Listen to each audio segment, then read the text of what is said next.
Bien, muy buenas tardes. Tengan todos ustedes, estimados jóvenes, qué gusto saludarlos y sean bienvenidos a nuestra sesión de trabajo correspondiente al día de hoy, lunes 5 de agosto. Vamos a continuar con el desarrollo de nuestro contenido y solo les agradecería que me confirmen que tenemos audio y sonido de calidad, jóvenes, para dar inicio. Buenas tardes, licenciado. Buenas tardes, licenciada. ¿Se escucha bien? Sí, se escucha bien. Perfecto, muchísimas gracias. Bueno, entonces vean pues jóvenes, hoy nos compete continuar con el desarrollo de el tema de los principios, ¿sí? Que inspiran al derecho procesal del trabajo. Ya en la clase del día miércoles pasado que tuvimos presencial empezamos a desarrollarlos y vimos en aquella oportunidad el principio de bilateralidad no individualizada, en el que pues platicamos que al igual que como sucede en materia individual de trabajo, en materia colectiva también tenemos una bilateralidad que se da entre el grupo de trabajadores organizados, sea a través de un grupo coaligado o de un sindicato, y el patrón. Pero nos encontramos con la particularidad que no existe una individualización, como sí lo ocurre en el derecho individual de trabajo. Es por ello que entonces hablábamos que este principio de bilateralidad no individualizada descansa entonces en aquellos que tengan la legitimación, ¿sí? La legitimación de actuar en representación del grupo de trabajadores. Ya lo mencionamos que en el grupo coaligado la ley establece que serán al menos 3 trabajadores los que ejerzan esa representación. Hablamos en la clase pasada que obviamente tiene que haber una asamblea de los trabajadores que van a formar ese grupo coaligado, que se va a suscribir un acta que no debe estar revista de mayores formalismos. Recordemos que el derecho de trabajo está inspirado en el poco formalismo y que evidentemente pues tendrá que emitirse una certificación de esta acta porque quede electo como secretario para acreditar esa legitimidad que se va a presentar frente al patrón. Y hablamos pues que en el sindicato la propia asamblea, sí, también se hace una asamblea que debe constar en actas. El sindicato obviamente pues es un cuerpo permanente que está mejor organizado. Acá habrá un secretario de actas que es el que toma nota de lo que acontece en dicha asamblea y entonces si ya la mayoría del sindicato acordó el planteamiento del proyecto de pacto, están de acuerdo con el proyecto de pacto, ya van a decidir ellos si 3 o todos los integrantes del comité ejecutivo son quienes van a ejercer esa legitimidad, ¿sí? En representación de los trabajadores frente al patrón. Entonces ahí hablamos también una certificación de esa acta en donde consta, repito, que se aprobó el planteamiento del conflicto, que se aprueba el proyecto de pacto colectivo y que se designa a quiénes serán aquellos trabajadores integrantes del comité ejecutivo que van a ejercer la representación en nombre de los trabajadores. Vimos también que evidentemente era sumamente necesario contar con otro documento como es la certificación, ¿sí? Que extiende la Dirección General de Trabajo. Recuérdense que el sindicato al inscribirse pues queda gozando de personalidad jurídica y el comité ejecutivo, que es el que ejerce esa representación, pues también va a tener una certificación con la que va a acreditar la personería, la calidad con la que actúa como representante del sindicato. Entonces, eso fue lo que vimos en la clase pasada en cuanto a nuestro primer principio. Si todavía hubiera alguna duda ahí, pues me comenta.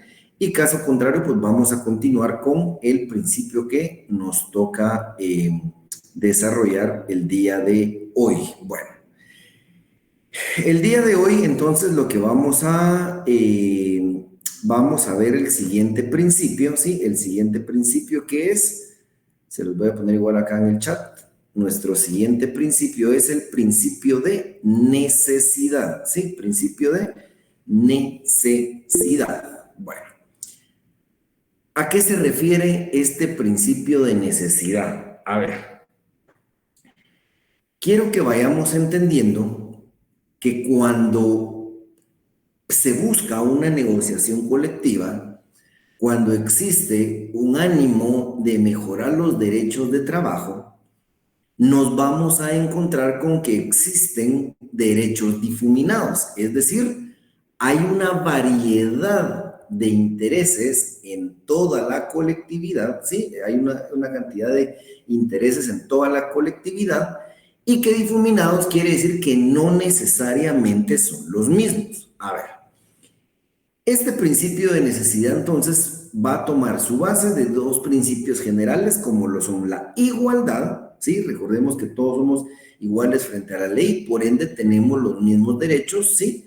A requerir la mejora en los derechos que consideremos nos deben asistir. Y además de estar basados en el principio de igualdad, también acá entra el principio de economía, ¿sí? Entra el principio de economía. Bueno, recordemos que en nuestro artículo 106 constitucional, ¿sí? Nos habla, bueno, que los derechos son irrenunciables y establece susceptibles de ser mejorados a través de la contratación individual o colectiva.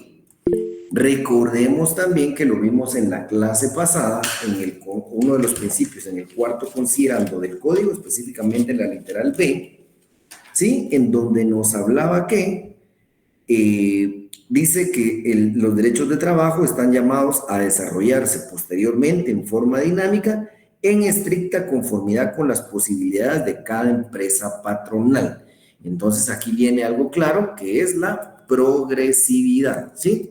Tenemos que entender que los derechos de trabajo están revistos de esta línea de progresividad, es decir, repito, de conformidad con lo que acabamos de mencionar del artículo 106 constitucional y el cuarto considerando literal B, nos habla que los derechos de trabajo están llamados a ser superados, a ser mejorados y la ruta que nos da la ley es la negociación colectiva.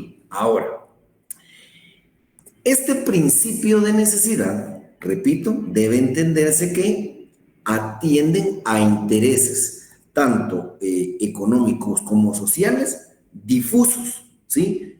No necesariamente, ¿sí?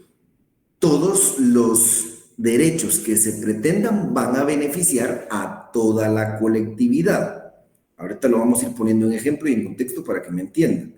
Es decir, lo que quiero que vayan entendiendo es que los derechos son de todos, pero que no pertenecen a ninguno en particular y cuya solución no puede ser parcializada o personalizada. ¿Qué quiere decir esto entonces, jóvenes? En aspectos más prácticos. A ver, como los derechos deben de beneficiar a todos, ¿sí? Deben de beneficiar a todos, pero en algún momento habrán algunos derechos que no necesariamente le van a ser aplicados a todos los trabajadores.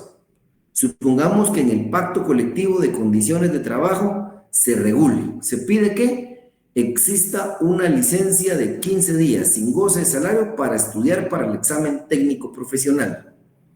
Eso va a beneficiar ¿a quiénes? A aquellos estudiantes que estén por cerrar la universidad y estén próximos a graduarse. Pero a quienes ya estuvieran graduados dentro de la institución, ¿les va a ser benéfico? No, definitivamente no, porque ellos ya pasaron su proceso de examen técnico profesional, ya están graduados y colegiados en la universidad, en el colegio profesional respectivo. Veamos otro ejemplo. Puede ser que se solicite una guardería, ¿sí? Que haya la intención de que un espacio que hay, que es una bodega grande, que no se utiliza entre la empresa o la institución, se cree una guardería, ¿sí? Entonces, que el patrono contrate, no sé, pensemos en una empresa no tan grande, 2 o 3 personas que estén de 8 a 5 y que entonces las mamás que no tengan con quién dejar a sus hijos puedan llevar a los hijos a la guardería de la institución o de la empresa. Ese es otro beneficio que va a ser de mucha productividad para las mamás o las mujeres que estén en condición de tener hijos pequeños. Probablemente o seguramente no va a ser un beneficio que vaya a beneficiar, le digo de repente a muchas de ustedes que tal vez estén estudiando, todavía estén solteras, todavía tema de familia no lo tienen previsto a corto plazo. Pensemos también que de repente en la empresa hay gente que ya tiene hijos grandes, gente de 19, 20 años que ya están en la universidad, en fin, ¿sí? A eso se refiere este principio de necesidad. Y vamos recapitulando. se basa en el principio de igualdad y de economía, es decir, todos tenemos derecho a que se mejoren nuestros derechos laborales. No es un requisito sine qua non que tengamos que buscar solo beneficios o derechos, o mejorar, crear o mejorar derechos que nos beneficien a todos, como por ejemplo podría ser un aumento de salario del 10%. Eso nos beneficia a todos, excelente. O vamos a crear un bono, ¿qué les digo yo? Un bono que se llame Fiestas Patrias, que en el mes de septiembre nos van a dar un salario adicional a todos. No necesariamente, jóvenes, esa progresividad a la que nos llaman, repito, el artículo 106 constitucional que dice que los derechos son irrenunciables, susceptibles a ser mejorados, y que también en esa misma concordancia establece el considerando cuarto literal B, donde dice están llamadas a desarrollarse posteriormente en forma dinámica y debe existir una progresividad. Lo repito, con base al principio de igualdad y al principio de economía, ¿sí? Se debe buscar la mejora de esos derechos difusos, ¿sí? Y por eso esta pequeña definición acá o explicación en donde nos dice, los derechos son de todos, no pertenecen a ninguno en particular y cuya solución no puede ser personalizada o parcializada, ¿sí? Es decir, se dan soluciones que pueden gozar todos los trabajadores, pero evidentemente habrán algunos derechos que van a aprovechar más unos trabajadores que otros dependiendo de lo que se trate. Pueden ser muchos ejemplos, digamos que se logra en el pacto colectivo de condiciones de trabajo que el día del padre y el día de la madre se dé descanso, ¿sí? Se da licencia con goce de salario. Eso lo van a aprovechar ¿quiénes? Quienes tengan la condición de papás o de mamás. Entonces, repito, los derechos son de todos, no son propiedad de alguien en particular y todos esos derechos difusos, ¿sí? Deben ser atendidos. No podemos, repito, parcializar o personalizar los derechos y buscar solo aquellos que beneficien a toda la colectividad, sino que, repito, creo que la palabra clave es el derecho de trabajo, este principio de necesidad, llama que en la igualdad, principio de igualdad que tenemos, todos tenemos el derecho de que sean mejorados estos determinados derechos, ¿sí? No sé si queda claro el principio de necesidad, jóvenes. Les digo, creo que para comprenderlo, facilito. Principio de necesidad tiene su base en el principio de igualdad. Todos tenemos derecho a hacer nuestras peticiones, a mejorar nuestros derechos de trabajo o a crear los que no existen, ¿sí? Principio entonces de igualdad y de economía, porque obviamente esto lleva siempre un trasfondo económico. Sabemos que con base entonces a ese principio de igualdad y de economía, en cumplimiento a la progresividad, ¿sí? Que establece la ley en el artículo 106 constitucional y en el cuarto considerando literal B, que nos establece que los derechos de trabajo están llamados a mejorarse y a desarrollarse. Entonces, con base en esa progresividad, ¿sí? Existe entonces la necesidad, repito, de atender todos aquellos derechos difusos. Dentro de un conglomerado de trabajadores, repito, habrán derechos que le asisten a todos. Creo que el aumento de salario es el ejemplo más claro, pero además vamos a encontrar también que existen necesidades particulares de cada grupo, ¿sí? Entiéndase, estudiantes universitarios, mujeres embarazadas, padres o madres de familia, etcétera. Pueden haber muchos ejemplos ahí. Entonces se van a atender porque, repito, los derechos, como lo establece la ley, son de todos y no pertenecen a un sector en particular. Puede ser, pongamos de los ejemplos que habíamos hablado, puede ser que alguien al día de hoy pues esté soltera, no tenga la necesidad de una guardería en el trabajo, pero en 5 años probablemente contrae matrimonio, tiene hijos, y entonces va a aprovechar ya de esos beneficios que, repito, no eran propiedad de solo las 10 madres que existían en la institución o en la empresa, son de todos, y en cualquier momento quien tenga el derecho puede hacer uso de ello.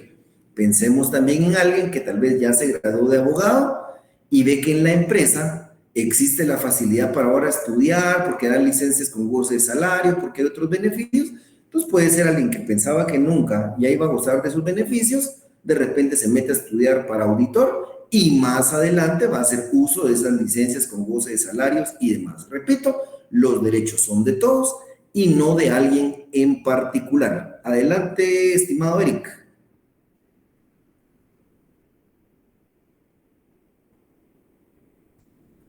Eric, bueno, Luis Obed, creo que tiene levantada la mano. Sí, licenciado, solo una consultita. En alguna ocasión laboraba para una institución en donde, dependiendo a la cantidad de años que usted tuviera, siempre daban un bono que se llamaba productividad. Pero en este caso, ese bono iba aplicando, por ejemplo, si usted tenía 5 años, le daban un porcentaje de ese bono.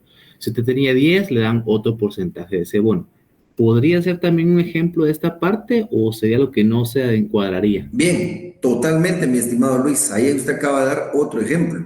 Al final se dan derechos, repito, que eventualmente cada trabajador, conforme los años que vaya teniendo en la empresa, va a ir pudiendo hacer uso de ellos. A eso va este principio de necesidad. Justamente, repito, los derechos son de todos, no de nadie en particular, y en este caso lo que la empresa estaba haciendo era premiar la fidelidad y el buen trabajo de sus trabajadores a través del tiempo. El ejemplo casa a la perfección, mi estimado Luis. Ok, licenciado, gracias. ¿Alguien más, jóvenes? ¿Queda claro este principio de necesidad? ¿Queda claro el principio de necesidad? Sí, Lic, bastante claro. Excelente, perfecto. Entonces, si no hay dudas, seguimos. Bueno. El siguiente principio, jóvenes, el siguiente principio es el principio de indeterminación y representación adecuada. Indeterminación y representación adecuada. Aquí se los consiguen en el chat. A ver, este principio va mucho de la mano del primer principio que vimos de la bilateralidad no individualizada. A ver. Ya hablamos en ese principio de la bilateralidad no individualizada que sí existe una bilateralidad, pero no sabemos a ciencia cierta, ¿sí?, las personas que están detrás del conflicto. Entonces, en ese principio de bilateralidad, lo que se busca es que quienes accionen estén legitimados, ¿sí? Estén legitimados. Bueno, entonces el proceso empieza con esa legitimación. A ver, entonces ya sabemos que hay una bilateralidad y como no se puede individualizar a quienes están accionando, lo que la ley nos manda es a revisar la legitimidad. Entonces el patrono va a revisar la certificación del acta del grupo coaligado o la certificación del acta de lo acontecido en la asamblea del sindicato, en donde se decide plantear el conflicto, se prueba el proyecto de pacto, se establece a quienes se les faculta para negociar y además la certificación extendida por la Dirección General de Trabajo, en donde consta tanto la personalidad como el del sindicato como la personería de los integrantes del comité ejecutivo. Hasta ahí está solventada esta situación. Ahora, en lo sucesivo, ¿sí? En lo sucesivo, nos encontramos frente a otro inconveniente. Les voy a poner acá unas ideas, permítanme.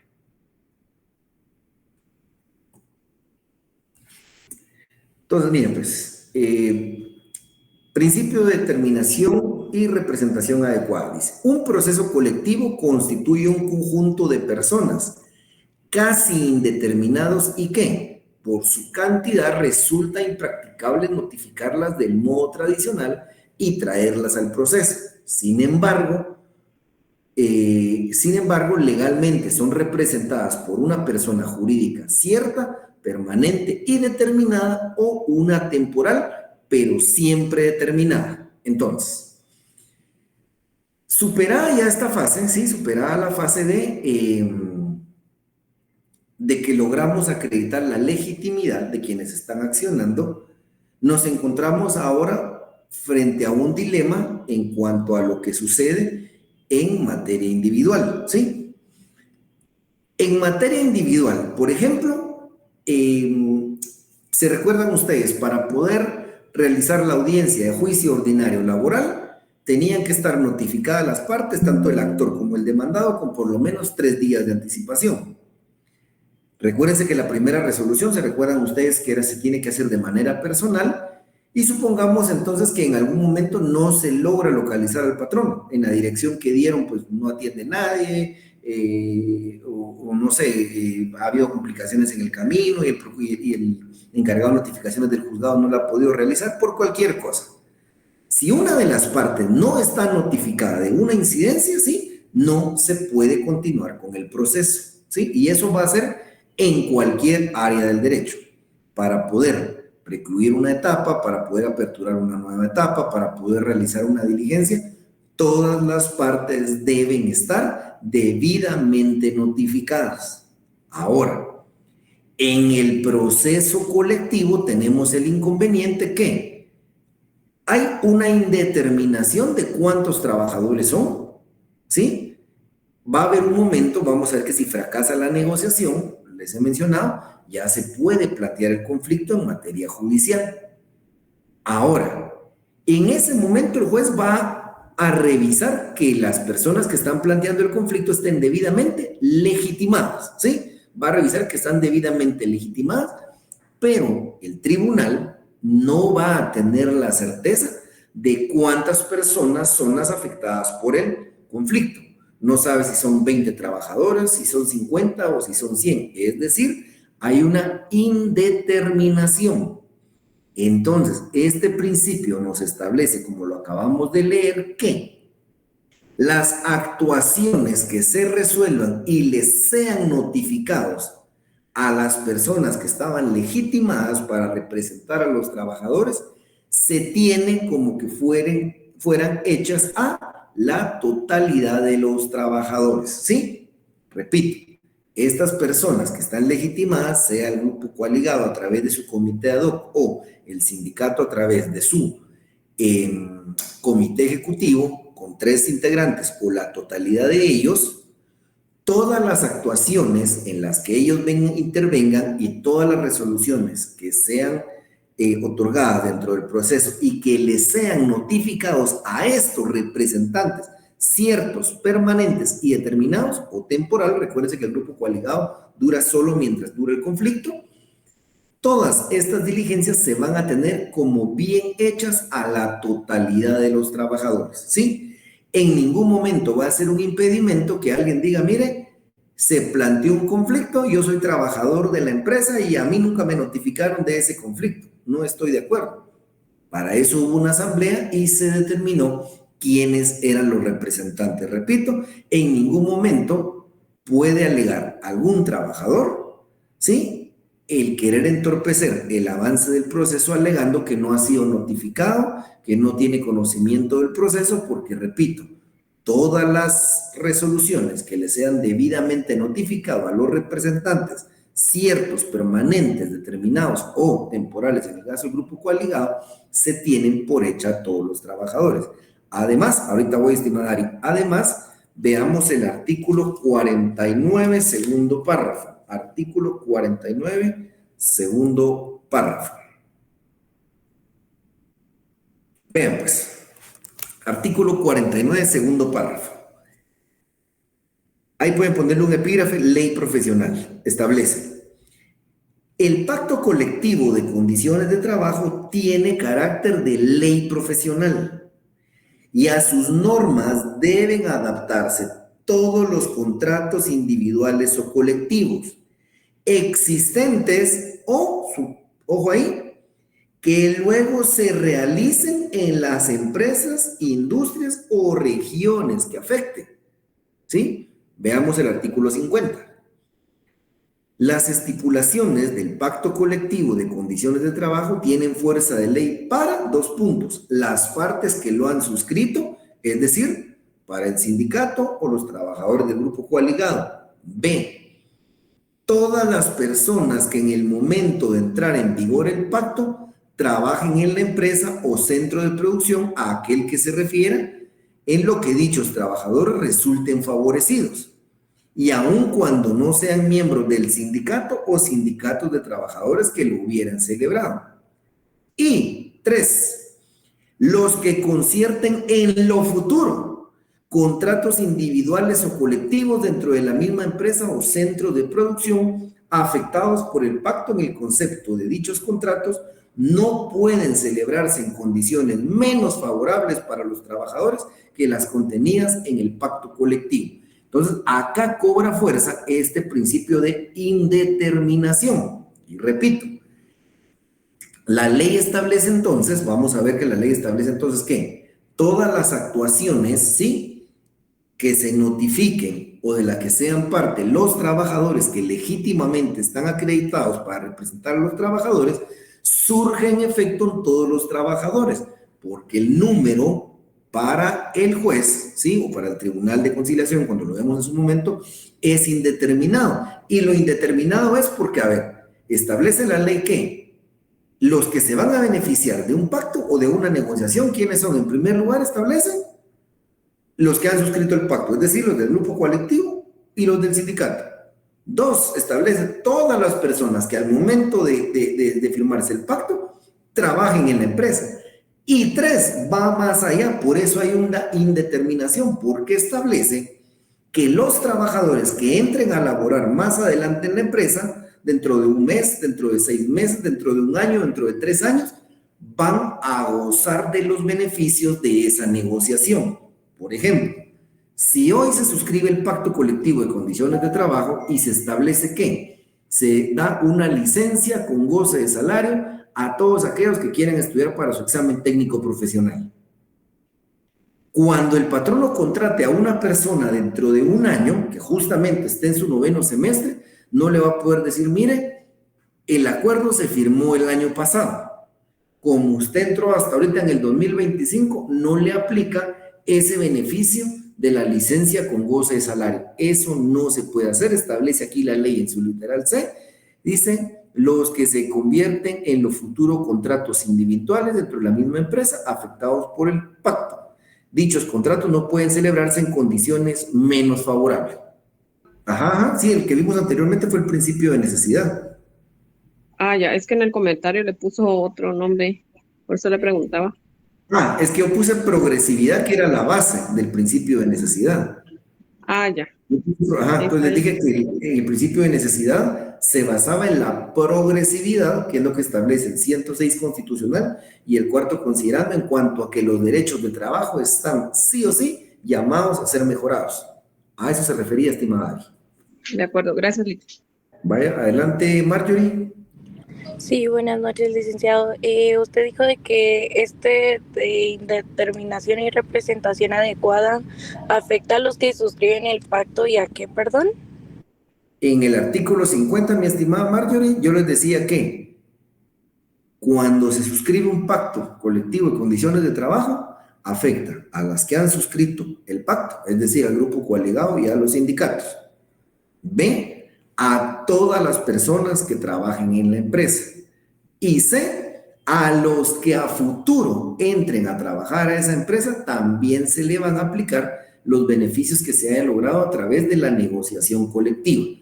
Es decir, básicamente, los derechos de trabajo, los beneficios o las conquistas laborales que se logren a través de la negociación colectiva son para todos los trabajadores, estimada Marjorie, tanto para los que están actualmente en la empresa o institución, e incluso para los que van a trabajar más adelante. Ninguno de los contratos a futuro se puede hacer en condiciones menos desfavorables que lo que ya establece el pacto colectivo. Muchísimas gracias, licenciado. Perfecto. ¿Estamos bien hasta ahí, jóvenes? ¿Dudas o consultas? Adelante, mi estimado Luis Obed.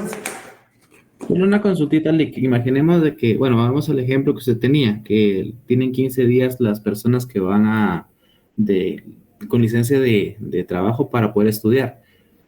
En algún momento el patrono podría venir y decir, bueno, ese pacto ya no va a aplicar a partir del año 2025, por decirle algo, o siempre se va a tener que manejar. Recuérdense que vamos a ver lo siguiente. Los pactos colectivos tienen que tener una vigencia no menor de 1 año ni mayor de 3, ¿sí? Pero en todo caso, esa vigencia es solo para volver a discutir y evaluar si se mejoran algunos derechos o se crean nuevos, pero nunca para perder derechos laborales, mi estimado Luis Obed. Desde el momento que el patrono negoció o que un tribunal falló a favor de los trabajadores, otorgándoles un derecho, este ya es irrenunciable. O sea, no podría darse, por ejemplo, el suceso, jóvenes, que en el siguiente pacto el patrono negocie, miren, yo les voy a quitar la licencia con goce de salario y a cambio les doy 5 días más de vacaciones a todos. Les beneficia más porque son la mayoría. Y que entonces quienes estén negociando, sea el grupo coaligado o el sindicato, acepte que les quiten un derecho. Acuérdense que es irrenunciable, mi estimado Luis Obed. Desde que el derecho se creó, ya es irrenunciable para el trabajador. Entonces, vamos a ver que la vigencia de los pactos, repito, es solo para revisar, de acuerdo a las posibilidades del patrono, si se pueden crear nuevos derechos o mejorar los ya existentes, pero nunca para que el trabajador pierda derechos, mi estimado Luis Obed. Entonces, repito, para ser conclusivo, una vez adquirido el derecho, ya no puede perder vigencia. O sea que la negociación podría ser que en lugar de 15 días pasáramos a 17, por decirlo un ejemplo. 7 a 18 o a 20, exacto. O que, por ejemplo, el patrón dijera, miren, no les puedo dar más días, pero adicional a los 15 días, un bono de 500 quetzales para los gastos de la papelería, etcétera, ¿verdad? Pero solo para mejorar. Gracias, Lic. Lic, esto sería aunque el pacto desaparezca. Sí, es que miren, digamos, lo que pasa que cuando nos habla de la vigencia del pacto, repito, Ari, es solo el plazo en el que la ley establece que se pueda volver a revisar, nunca para perder vigencia. Puede ser que se cumplan los 3 años del pacto y no se planteó la negociación por parte de los interesados, es decir, de los trabajadores. Esa vigencia, repito, no quiere decir que entonces, como ya no se revisó el pacto, todos los beneficios que se lograron en ese pacto se pierden, nunca. Si no hay una denuncia para renegociar el pacto colectivo, sigue teniendo vigencia, mi estimada Ari. Creo que es importante para todos que todos tengamos claros que la vigencia no es, ¿sí?, enfocada, o no, su finalidad no es realmente cuánto tiempo vamos a gozar de esos derechos laborales, no. La vigencia es solo para que se establezca en 1 o 3 años una revisión de ese pacto, pero nunca, nunca, nunca debe entenderse como la pérdida o la disminución de derechos laborales, mi estimada Ari. Gracias, Lic. Adelante, Jamie. Lic, una consulta. Usted mencionaba que al momento de que revisaban este pacto era para mejorarlo, pero en dado caso, ¿se podría quedar igual? Sí, porque recuérdense que, vamos a ver literal B, recuérdense que establece. Literal B cuarto considerando, donde dice irrenunciables únicamente para este y llamados a desarrollarse posteriormente en forma dinámica en estricta conformidad con las posibilidades de cada empresa patronal. Si las finanzas del patrono, estimada Jamie, sea una institución pública o el sector privado, si realmente el patrono logra demostrar que no tiene las condiciones económicas y sociales para mejorar los derechos, se van a mantener igual. Eso siempre tenemos que tenerlo claro, que es una negociación colectiva en la que un grupo pide y de acuerdo a las posibilidades del patrono se otorgan o no los derechos. Pero nunca, repito, debe entenderse como que se van a perder derechos. Si la situación del patrono no es buena, presupuestariamente, si es el Estado, o económicamente en cuanto a ganancias es el sector privado, nunca va a significar, repito, la pérdida de derechos de los trabajadores o la disminución de los mismos, pero sí podría quedarse exactamente igual, estimada Jamie. Muchísimas gracias, Lic.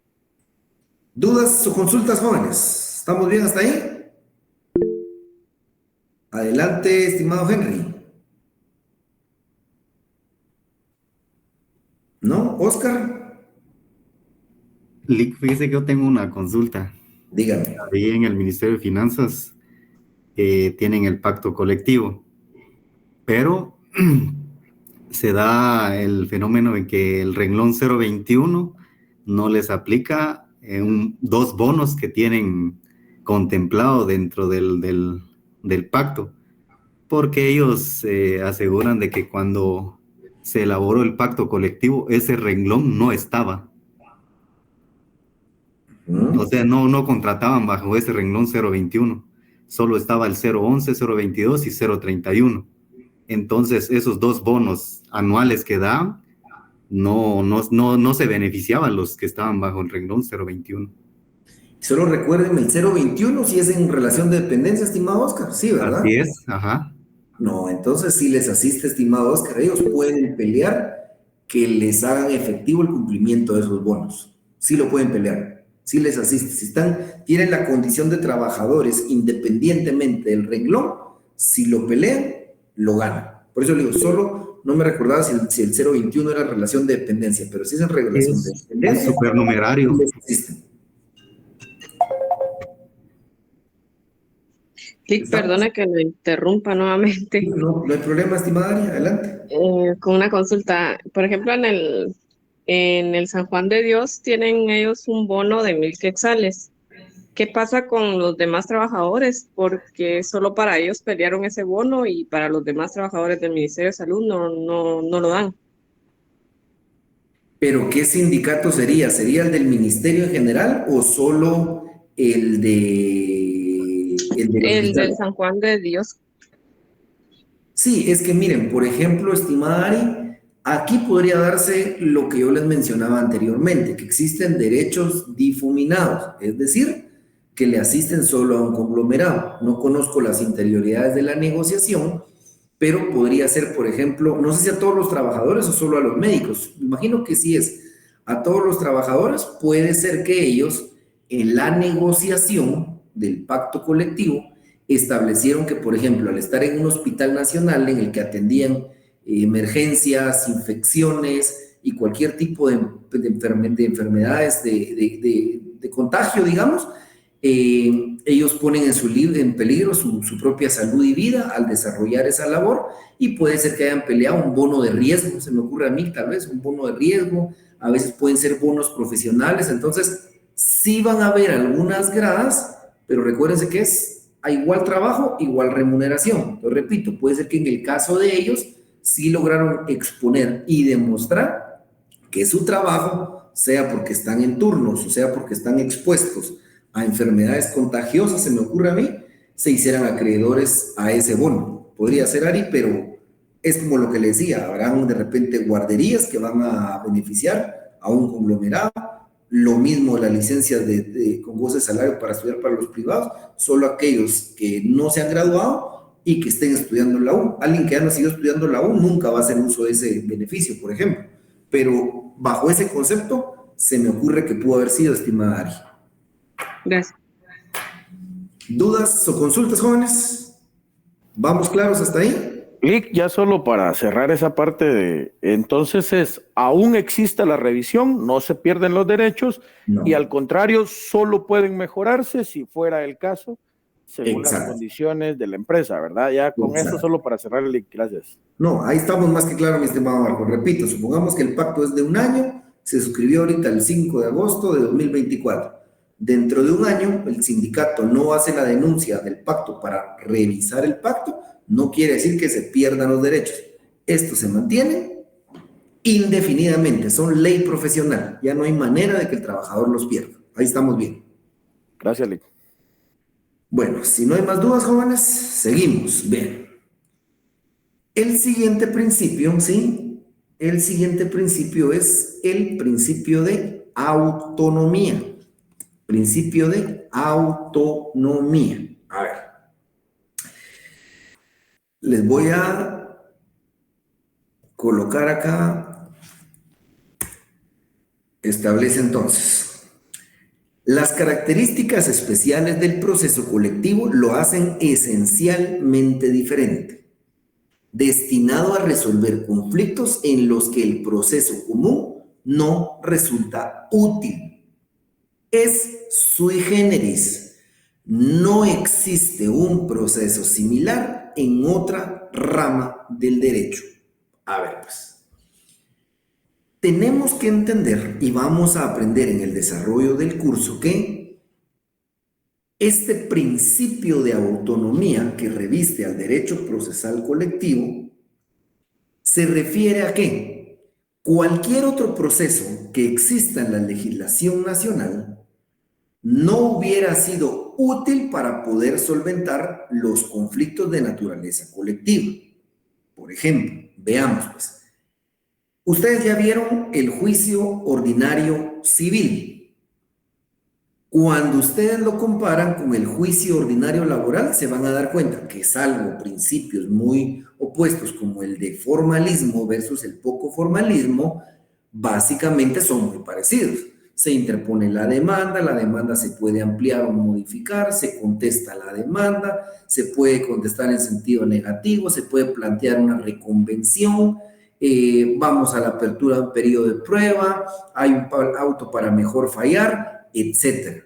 Si nos quedamos en materia civil, ahorita ustedes están viendo los demás juicios, van a ver que, por ejemplo, el juicio sumario, como decía mi profesor que me daba a mí, el juicio sumario es un juicio ordinario con plazos chiquitos. Es, digamos, básicamente la misma estructura y así vamos a encontrar diversos procesos. Ahora, hablamos que en el derecho procesal del trabajo rige el principio de autonomía, ¿sí? Porque su proceso es sui generis. Vamos a ver dentro de dos temas las características del derecho procesal colectivo. Y ahí nos vamos a dar cuenta que sucede algo que no sucede en otras ramas del derecho. Por ejemplo, vamos a ver aquí cómo es lo peculiar que cuando se plantea un conflicto colectivo, está conociendo un juez unipersonalmente. Y esto lo vamos a ver despacio, solo quiero que me vayan entendiendo la idea. Posteriormente, dentro del proceso, entra a conocer un tribunal de conciliación. Y si no se logra la solución, vamos a ver que finalmente resuelve otra vez el juez unipersonal. Eso no sucede en otras ramas del derecho. Repito, un juez unipersonal, vamos a un tribunal, regresamos con el juez. Primer ejemplo, por eso lo vamos a ver despacio.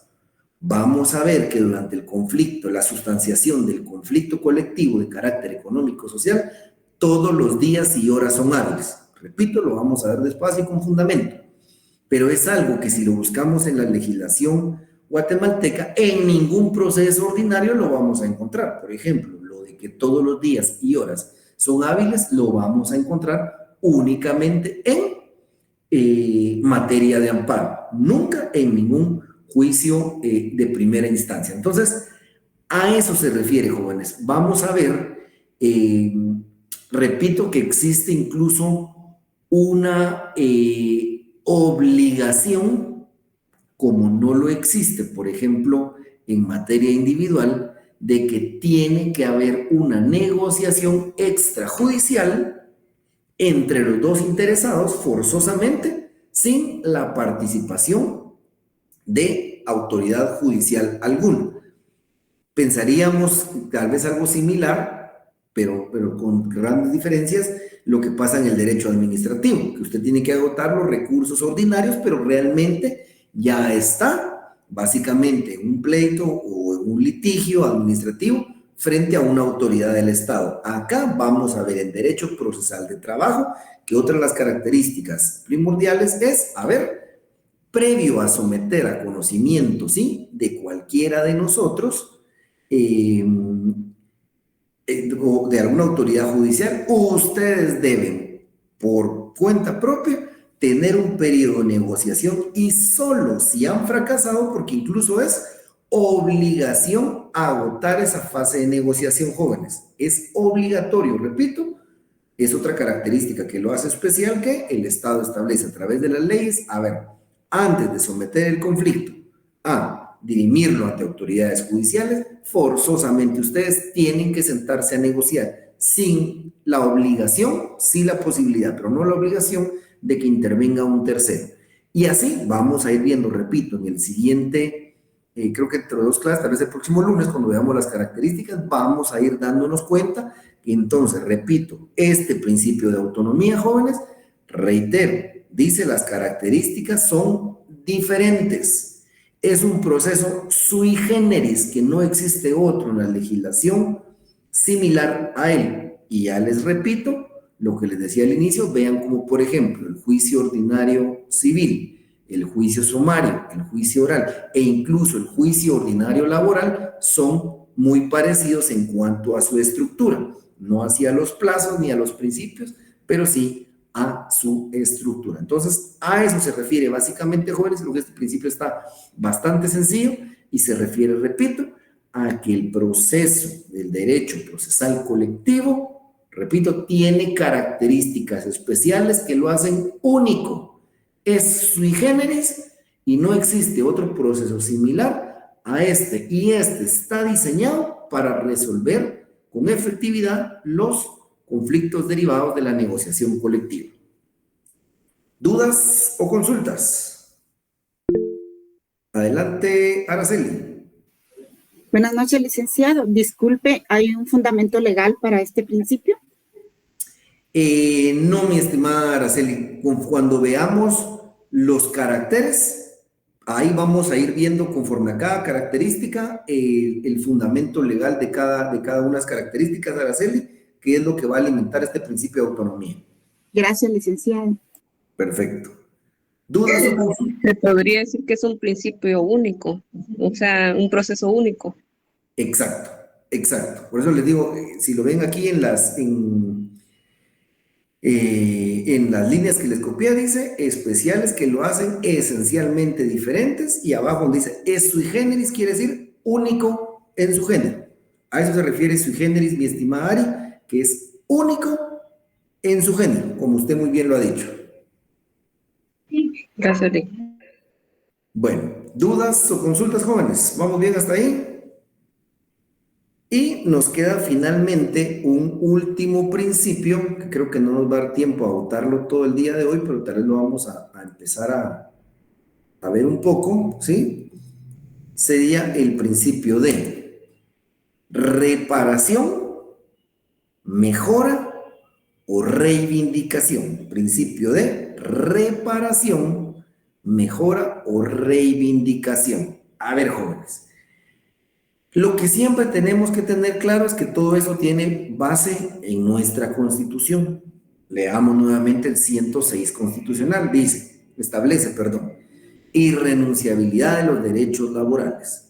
Los derechos consignados en esta sección son irrenunciables para los trabajadores, susceptibles de ser superados a través de la contratación individual o colectiva y en la forma que fije la ley. Para este fin, el Estado fomentará y protegerá la negociación colectiva, serán nulas ipso iure y no obligará a los trabajadores, aunque se expresen en un contrato colectivo o individual de trabajo, en un convenio o en otro documento, las estipulaciones que impliquen renuncia, disminución, tergiversación o limitación de los derechos reconocidos a favor de los trabajadores en la Constitución, en la ley, en los tratados internacionales ratificados por Guatemala, en los reglamentos u otras disposiciones relativas al trabajo. Bueno, entonces tenemos la claridad de que los derechos que tenemos ya son los mínimos, ¿sí? No los pueden disminuir, tergiversar o forzarnos a renunciar a ellos. Por ende, el derecho procesal colectivo, ¿sí?, ha previsto que en algún momento, ¿sí?, que si en algún momento alguno de estos derechos es quebrantado, ¿sí?, establece que debe existir una reparación. Vamos a ver cómo la ley establece que tutelando estos derechos va a hacer una reparación, ¿sí?, en dado caso un derecho se vea violentado. Como el derecho está orientado a, ya lo vimos, artículo 106 constitucional y cuarto considerando literal B que establece, dice, acuérdense otra vez de la progresividad, está llamado a mejorar los derechos, ¿sí? Y finalmente la reivindicación o reivindicación, que es la restitución de aquellos derechos que no nos están haciendo efectivos. Y aquí pueden venir ejemplos como lo que mencionaba el compañero de el Ministerio de Finanzas. Bueno, entonces veamos, pues tenemos que abordar aquí la reparación, la mejora y la reivindicación. Partamos por la reparación, ¿sí? En la reparación vamos a encontrar que existen dos divisiones. la reparación integral y la reparación pecuniaria, ¿sí? Reparación integral y la reparación pecuniaria. Entonces, veamos. Vámonos a nuestro artículo 380. Artículo 380. Entonces, recuérdense que en el artículo 106 constitucional dice, establece la ley que el Estado fomentará y protegerá la negociación colectiva, ¿sí? Veamos qué establece este artículo 380. Dice, a partir del momento a que se refiere al artículo anterior, que es cuando se inicia el conflicto colectivo de carácter económico-social, toda terminación de contratos de trabajo en la empresa en que se ha planteado el conflicto, aunque se trate de trabajadores que no han suscrito el pliego de peticiones o que no se hubieran adherido al conflicto respectivo, deberá ser autorizada por el juez, quien tramitará el asunto en forma de incidente, y sin que la resolución definitiva que se dicte prejuzgue sobre la justicia o injusticia del despido. Si se produce terminación de contratos de trabajo sin haber seguido previamente el procedimiento incidental establecido en este artículo, el juez aplicará las sanciones a que se refiere el artículo anterior y ordenará que inmediatamente sea reinstalado él o los trabajadores despedidos. Principio de reparación integral, ¿sí? Entonces, el legislador establece, a ver, el Estado de Guatemala tiene que fomentar y garantizar la negociación colectiva. Entonces, al trabajador hay que protegerlo y, si planteado el conflicto, ¿sí? La ley aquí nos establece que cuando se plantea un conflicto colectivo de carácter económico-social, es decir, cuando fracasa una negociación frente al patrono y se plantea ante el juzgado el conflicto colectivo, si el patrono despide a uno de los trabajadores, lo que en determinado momento pueda significar que merme la fuerza de los trabajadores, sea porque se quedan con menos trabajadores o porque los que están pensando en participar en el conflicto se asustan y se retractan de participar, repara ese daño que pudo haber causado, ¿sí?, la acción del patrón. Ven, son las 18:56, jóvenes, mejor lo vamos a dejar por aquí el día de hoy porque este principio es un poquito extenso y todos modos el día miércoles retomamos desde el inicio este principio. ¿Alguien levantó la mano por acá? ¿No? Bueno, entonces solo agradecerle ahí. Feliz noche, agradecerle a Elizabeth, gracias por el enlace, estimada Elizabeth, y nos vemos entonces el día miércoles, jóvenes, y retomamos de inicio este principio nuevamente. Buen descanso. Igualmente, licenciado, gracias. Gracias, licenciado. Feliz noche. Bendiciones. Hasta el miércoles. Feliz noche.